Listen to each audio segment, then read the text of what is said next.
So welcome back to session 6. This is the second part where we're going to be revisiting a topic we've covered before, and that is compassion.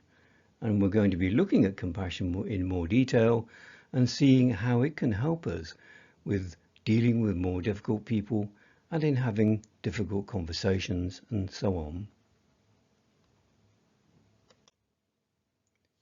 So let's remind ourselves as to what we mean by compassion. It's the capacity to be attentive to the experience of others. It can also be wishing the best for others.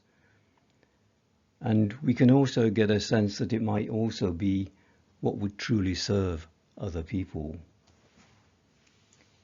Now, to transition from self-compassion, which we discussed in our last session, to the compassion of others, we're going to be looking at some more exercises and practical situations that we can work with. But first of all, let's look at what isn't compassion, but is sometimes misidentified as such. And this is empathetic distress. Now, there is a very clear and very important distinction between compassion and empathetic distress. When we get into a situation of empathetic distress, we're placing another's distress onto ourselves. Now, this can feel very unpleasant, and in fact it has the opposite effect of what we want, because what it does is it weakens our connection with others. What we're doing, in fact, is focusing attention on ourselves, and we're having thoughts like, oh my God, how can I fix this? Or this is hard on me, and so on. And it all comes from over-identifying with other people's difficulties. And what can happen with some people, and carers and healers in particular, is that it can lead to burnout. So fear of empathetic distress can prevent people from engaging in difficult conversations. It can make them actually not want to go there at all, but simply ignore them and move on. In contrast, compassion is encountering others' pain and distress without becoming activated ourselves. To do this, we are turning our attention outward, connecting with others. Now, this provides more courage to take action when we see other people having a difficult time. So this is empathetic distress. As you can see, the main issues with it are shown here in the slide, as taking on other people's distress, becoming activated ourselves, over-identifying with other people and their situations, which can all lead to burnout. So in our next practical exercise, we're going to be looking at compassion and how we might apply it to other people.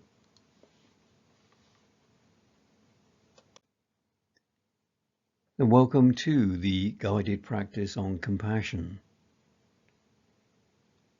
Assuming you can give your full attention to this practice, sit upright in your chair, with your hips 2 to 3 inches above the level of your knees. Have your feet flat on the floor. Rest your hands on your lap and don't interlock your fingers. You can close your eyes if you wish to. Otherwise, just have a soft downward gaze toward the floor. And without changing it, become aware of your breath as it rolls in and rolls out again.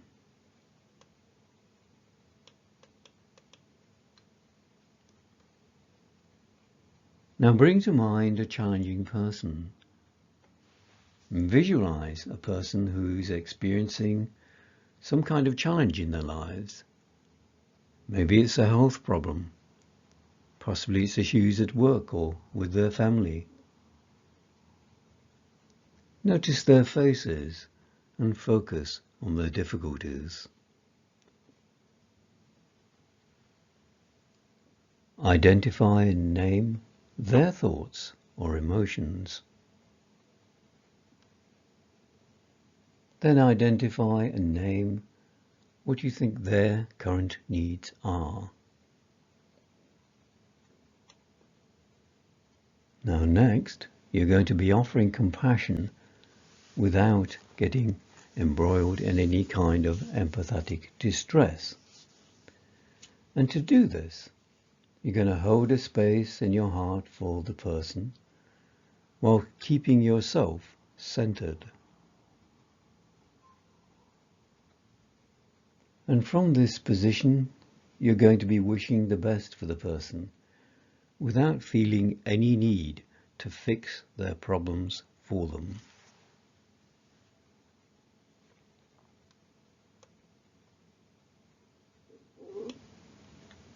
Now let's add some compassionate phrases to this situation. And you can either just listen to me repeat them, or you can repeat them silently to yourself as well.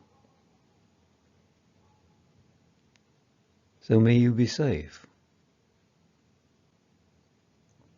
May you be free from physical and mental harm. May you find fulfilling relationships. May you be happy.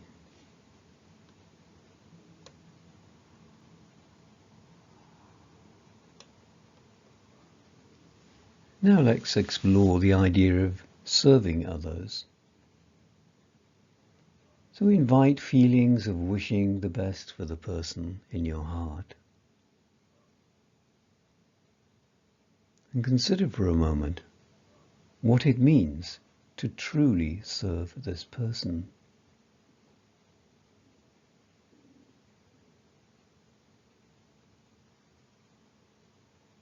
You can also reflect on what would truly serve others.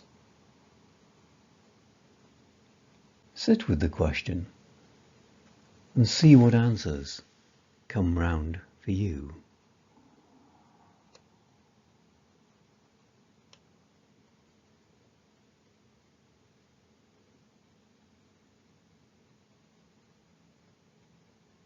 And here are some examples of possible acts of service, such as setting a boundary or speaking a challenging truth. Another could be offering safety or reassurance. And another could be simply being with the person during their distressing experience.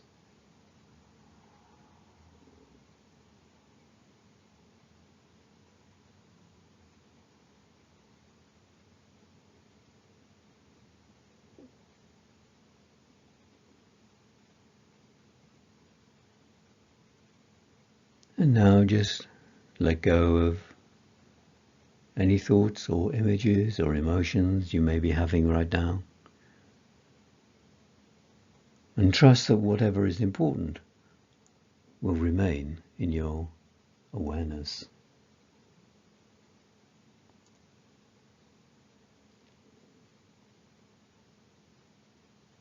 And as we end this session now, become aware of your feet on the floor. Be aware of the chair you're sitting in.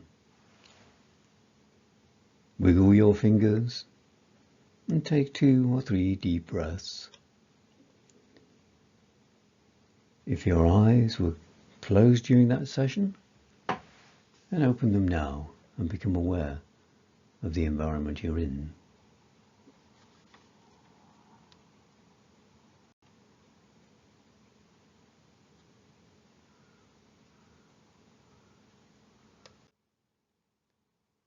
Okay, so let's take the opportunity to reflect on that practice and where we're exploring compassion. So when you were meditating on the idea of true service, what words and feelings arose for you?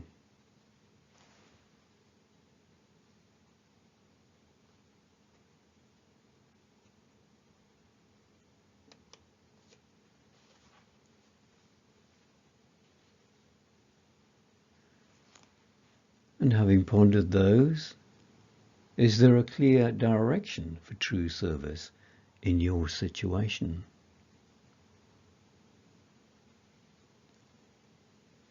Now you may like to pause the video at this point and reflect on these questions. Maybe you'd like to journal them or just think on them, whichever works for you. As we move into the final part of this session.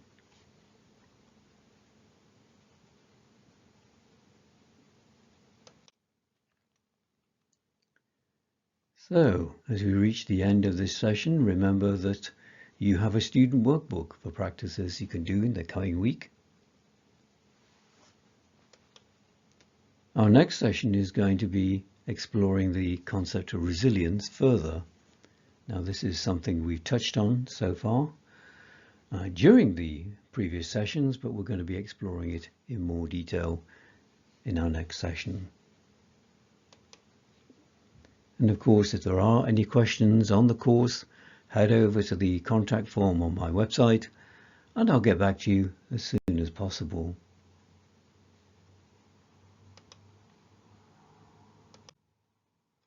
So let's end in our usual way by wishing all sentient beings and ourselves well. So that brings to an end this session, and I look forward to meeting you in the next part of the course.